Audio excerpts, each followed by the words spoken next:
Hello ladies, and welcome back to my channel. My name is Aisha, aka Nurse Aisha. I'm a registered nurse here to spread awareness on preventative health and lifestyle choices for women. That is my focus, so you can lead a more informed and healthier life. Thank you so much for joining me on this episode.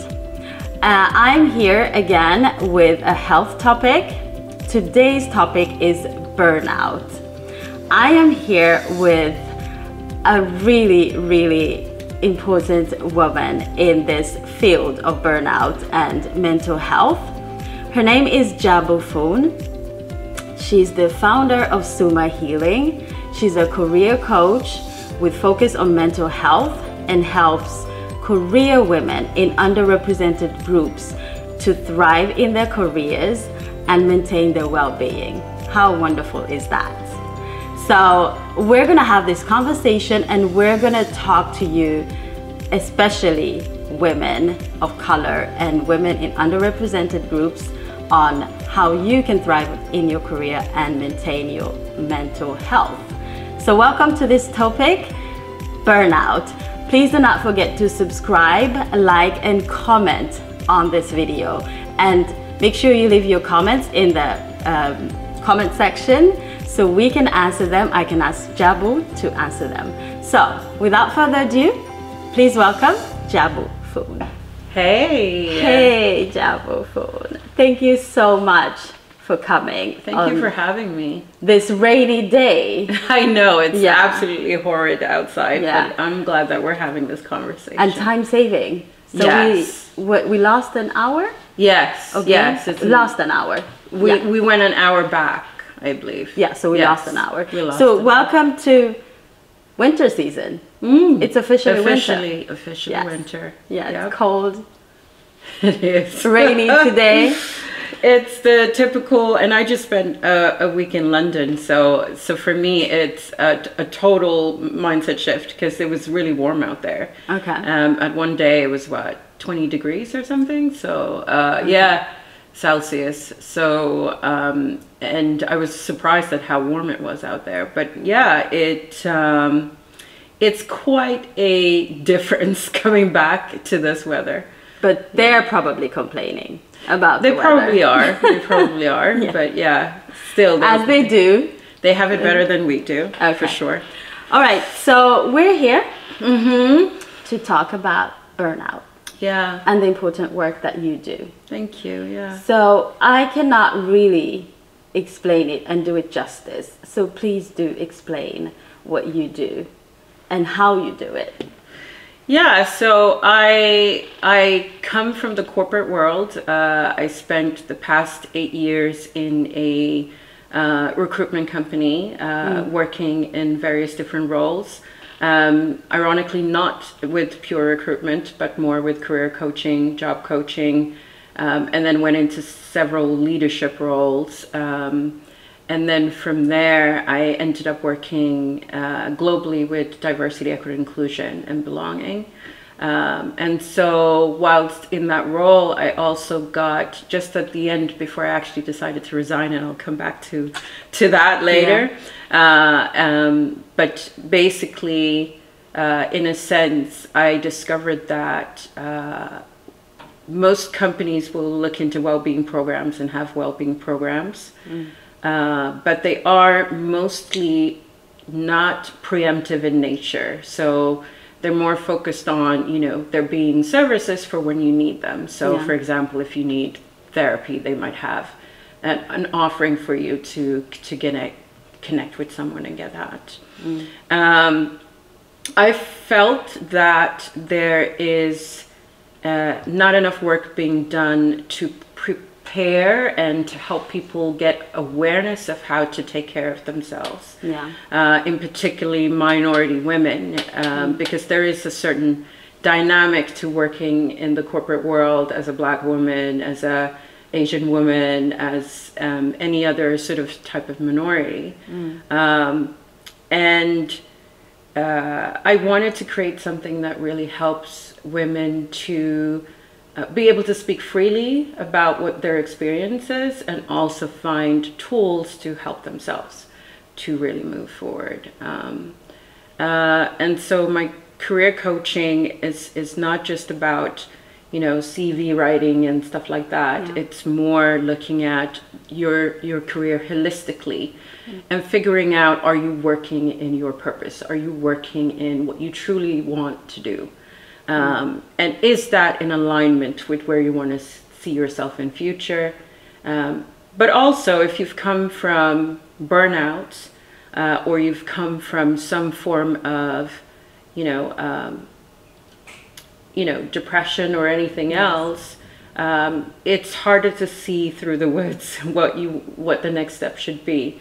So helping women to really seek clarity in what is the next step for me. Should I still stay in the environment I'm currently in, or should I be looking at exiting?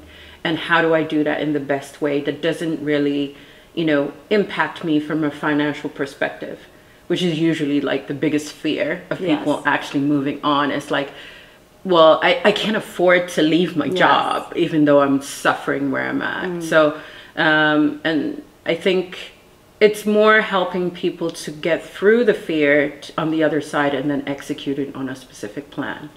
So you're basically doing what I'm trying to do, preventing something that is not healthy. Yeah. But we're doing it different. We're doing it in different ways, I guess. Yeah, that's amazing.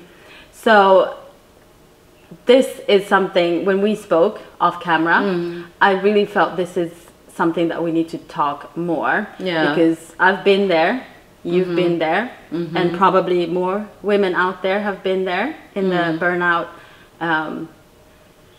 what's it called? The burnout feeling. Yeah. Feeling almost like you're not enough, or you're doing too much, and you're not getting anything in return. So tell us, what is burnout? Explain a little bit. It's a state. It's a state of being, or a state of feeling, which usually comes in. It manifests in different ways, but it could be in terms of, you know, you're feeling drained, anxious, overwhelmed. You're feeling fatigued, and you usually start to understand the signs when the most simplest tasks feels like a mountain to do. Right? So if I go back to myself, I would receive emails and I would just feel like, oh my God, please just leave me alone. I don't want to respond to these emails. And it could be just the simplest thing, but it feels like a mountain to climb in order to do those things. It can also manifest itself in, you know, procrastination. And now we're really talking about the signs of it, but ultimately it's a state of feeling. And it can impact you physically, but it can also impact your cognitive function. Yes. Right? So, you know, you start to see the signs of that through just not being able to perform at the same level and standard that you normally do at work, for example. And it usually comes from or is triggered through work environment. But it can also be through just stress, prolonged type of stress that's been working through family issues, or you're being a carer to a family member for a long time, and that's causing stress, and you're maybe juggling that with work.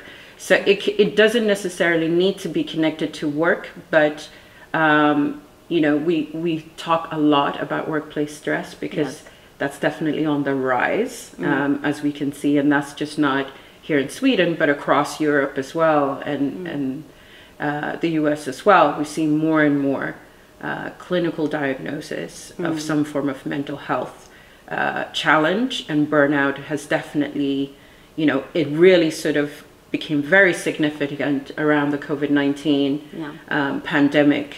Then you saw a very sky-high rise of that. So I think it's prevalent in that way. And I know I'm giving you a very long answer to your question. No, it's okay. But that is exactly what is important to know. Yeah.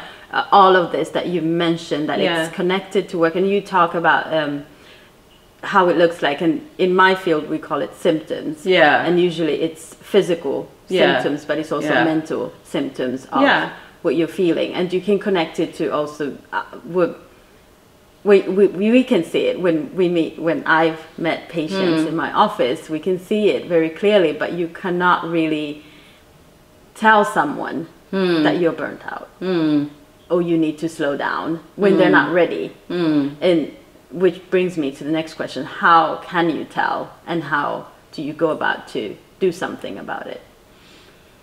Well, I think that to some ways requires a level of acceptance that you are in a position where you know that you're not performing at the level that you should be, perhaps at work. So sometimes we can go into denial about the situation we're in because we don't see a way out.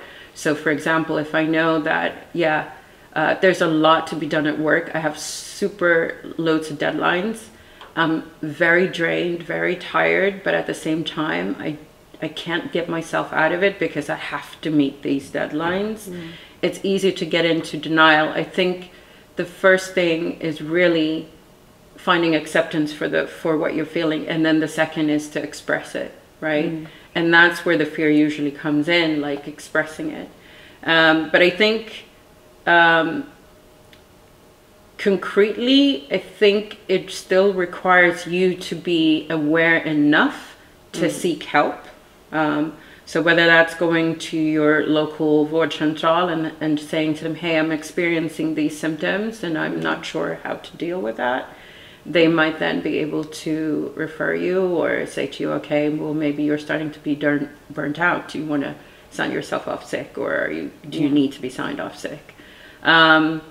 The other is to lean on your friends, lean on people around you, your family, and just explain that to them, because sometimes your family are the ones who will say, stop, like you need to understand that you're burning yourself out.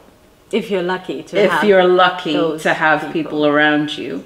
I think, it's easy to say, go on the internet, try to find information about what your symptoms are and all of these things. But I think sometimes when you're in it, it's very hard to see it for yourself. So it does require people around you to be able to be open enough to say something. But if you don't have that support system, I think it is developing an awareness that says that I need to be able to be accepting of myself when I feel like something is not right, something's at discord, and being honest with myself about that. I'm not feeling okay right now. What is that? And get to the core of it, right? Yes. So is it that, work is too much? Is it that there's too much going on with the kids if you have them? Is it, something else that's in the way? And once you get to the fact, okay, things are not okay, then the next step is, okay, what do I need to do about it? And then, the fact finding could maybe perhaps be triggered through that. All right, so you have been burnt out. Yes, I have. Yeah. How did that look like for you? Okay, so that looked like for me, so just to give people context, I think it started with me changing jobs, not changing jobs. I was still in the company that I was with, but I was promoted to a global DEI advisor. And I was working with, people across different regions across the whole world. The company I was working for had, they had offices in 80 different countries across the world. So I was talking to people in Japan, I was talking to people in Australia, all different types of time zones. Which is a dream job for many. It is a dream job. Yeah. I was definitely in my dream job. I was driving the DEI strategy for the whole organization, and I was working very closely with the VP she was my manager, VP Learning and Development. But I was absolutely miserable at the same time because I was driving all of this, but at the same time I had zero time for my daughter because of the different time zones that I was working in and setting up meetings. I was trying to manage it as best I could, but it really came to a head one day when she She was meant to be in bed. I went in to check on her. I hadn't seen her all day. And she was still she was still awake, and she was looking at her phone, and she was looking at YouTube. And I was like, at first I was mad. I was like, it's nearly 12 o'clock at night. Why you were up looking at this? And she said, Mom, I have a maths test tomorrow. And I looked at what she was looking at, and it was a tutorial on maths. And I was like, well, why didn't you say anything? She said, well, I don't ever see you. You're always working in your closed door. And my heart just broke into several pieces, because at that moment I realized I'm literally like sacrificing my time with my daughter for this job. Yeah. And that's when the real discord started to happen for me, because I continued on working for a couple of months more, but I was really miserable in that state. And at the same time, the role was becoming much more demanding. And so I started to feel very drained. I would wake up in the morning and I would still feel tired. I would still feel drained. I would not look forward to all the meetings that I had, whereas I was like, oh my God, I'm talking to all these different people. And I would procrastinate on tasks, and I would just feel like, I just want all of this to go away. I don't want to be in this situation anymore. And I finally took the decision to really force myself to think about, is this what I want? Is this truly what I want? Or do I want to move in a different direction? And I decided that it wasn't what I wanted. I didn't want to, it was too much of a high price for me to stay in the role. And I did have some conversations about doing it differently, but I still didn't see that that would be an option. So I decided to resign. It was by far I think definitely the bravest thing I've ever done, knowing that it was my dream job. I was very well paid for it. It's also the ego wanting, that status of being a global DEI advisor and all of these things. And I really just decided to let all of that go and just let God and be like, take me wherever you want me to go next, but I know this is not it. I know this is not it. And so I resigned, and after that is really when the crash happened, actually. Because once your body goes, oh, we're out of this situation now, boom. I was like not doing very much the first 2 to 3 months of coming out of there. I took some time off to go and travel with Ida. We went to London. But other than that, I was very much sleeping, because that's your body now, trying to regain that energy, and just taking it easy. And I really felt for myself, okay, well, I'm going to take some time out to really figure out what my next step is, and make sure that it's 100% purpose driven, and that it's 100% me and what I want to leave for this world.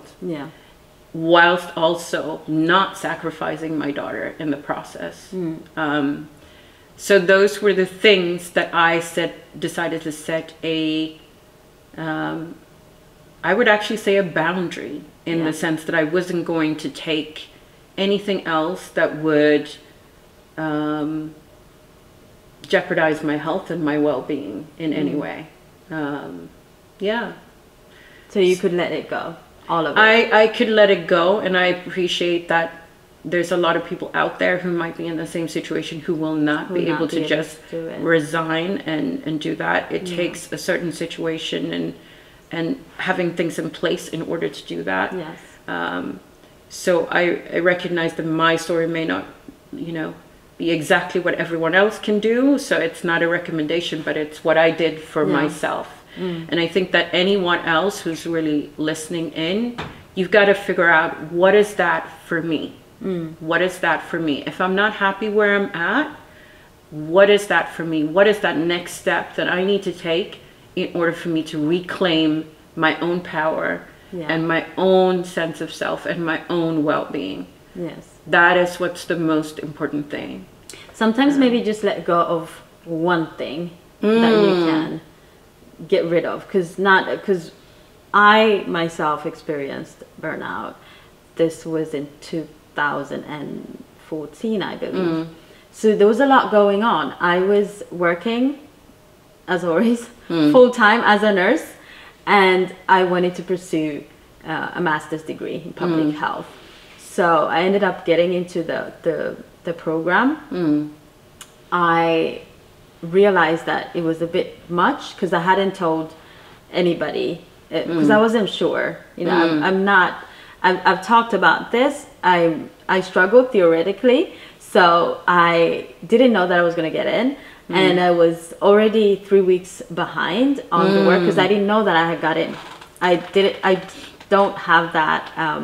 Let me not put that. I didn't have the confidence that I had got into the program. So I kind of didn't tell my boss that I had got in, or I was accepted. No, I didn't tell her that I was looking for master's degree. So I didn't tell her. So when I actually got in, it was a shock. So she couldn't give me the time off to study. So I had to still work and go to lectures when I was off, on my day off. So try to like juggle my schedule. So there was a lot, full-time master's student, and also working full-time as a nurse and traveling, because I had to travel from Stockholm to Uppsala to do that. So I was driving early in the morning for lectures, then coming in to do an evening shift and try to like juggle, maybe do a night shift, all of that. So it was a lot. And then I had this dream trip booked for Cuba.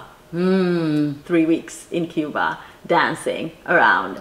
It was paid for, it was all done.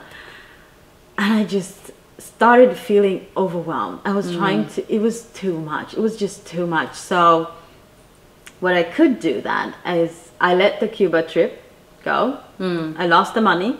I just had to do it. And then after a while, me and my boss worked up something. I told her what was going on. I went to the clinic and talked to them about my symptoms, and they gave me time off. They wrote me a letter, which we can do here in Sweden. It's possible. You can go and talk to your doctor and talk to them, you know, what's going on, how you're feeling. Because I had physical symptoms, like I would wake up anxious. So I got the letter for sick leave, which I took, but I kept on going to university just to keep that space for me.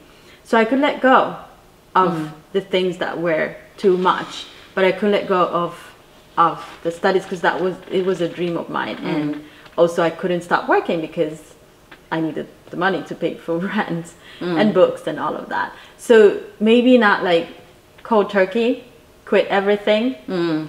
Not everyone can afford that, but the pressures and the things that are maybe a bit much, because some people are trying to juggle so much at one time, which leads to, you know, just feeling overwhelmed and not managing any of it at the end of it because you're so drained.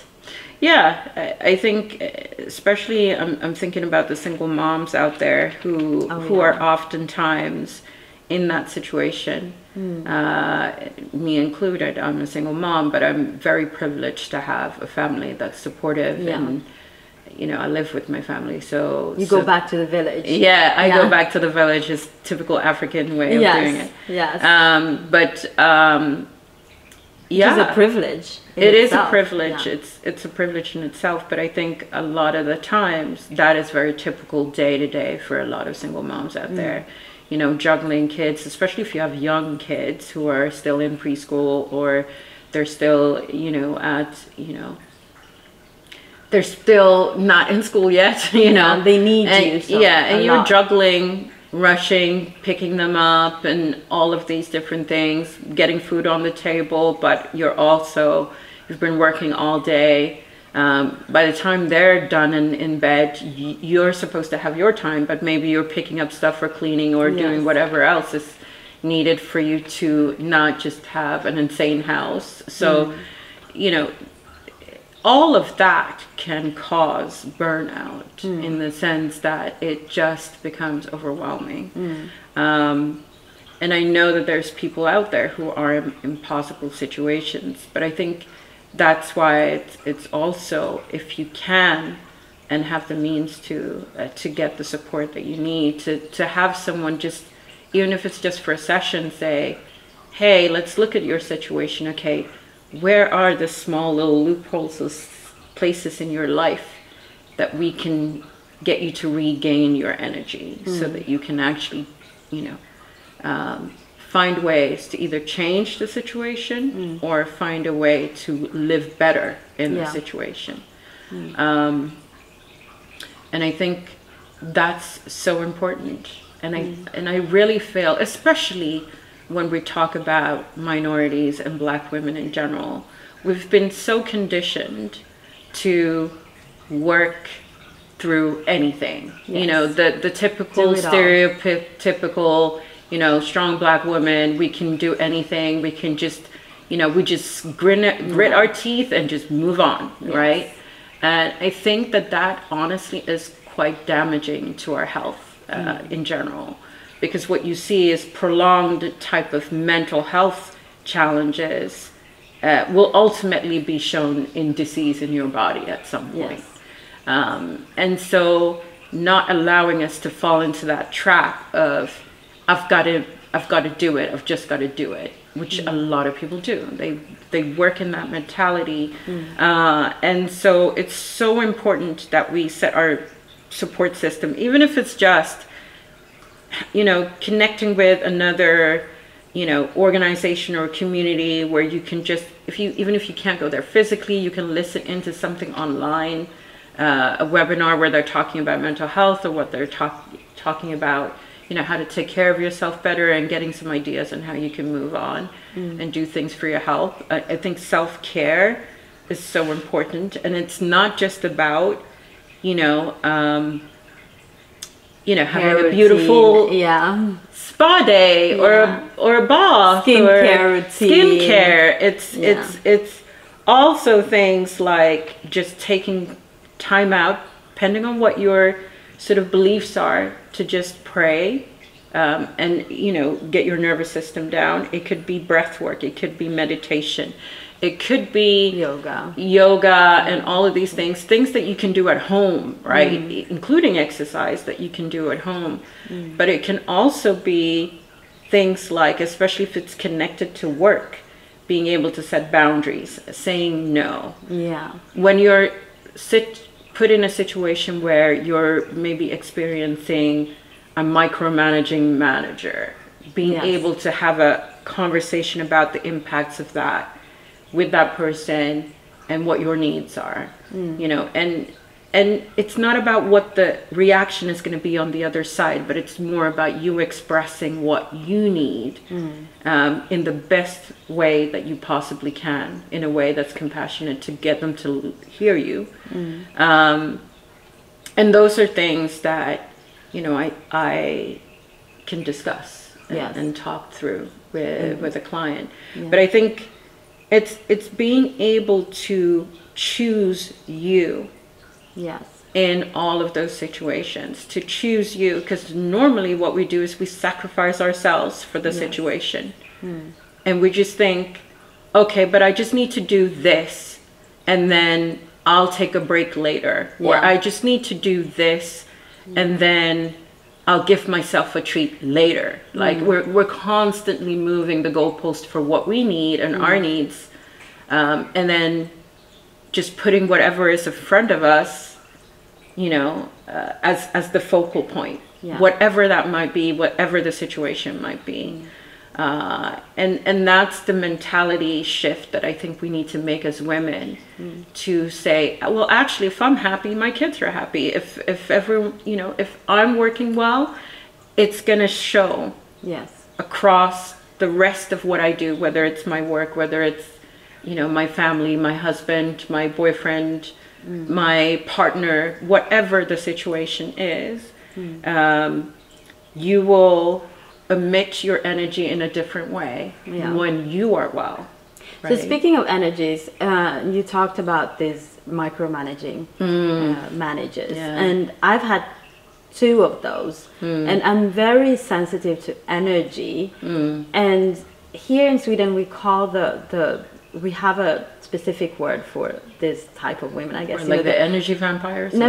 The good girl syndrome. Oh yeah, yeah. We have that, and I've had two of those as managers, and I'm proud to say that I left that energy behind, because both of them actually quit on the day, and one of them unfortunately was one of the best jobs that I actually had and want to go back to, that was in clinical research. Yeah.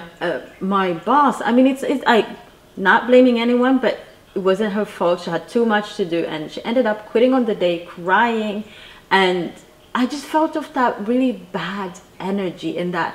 Yeah. I wasn't willing to sacrifice my well-being, because I go back and forth into, is this what I want to do? Am I too tired? Because when I read, you have a Instagram page where you put up posts, and I read the symptoms of burnout on one of the posts. Yeah. And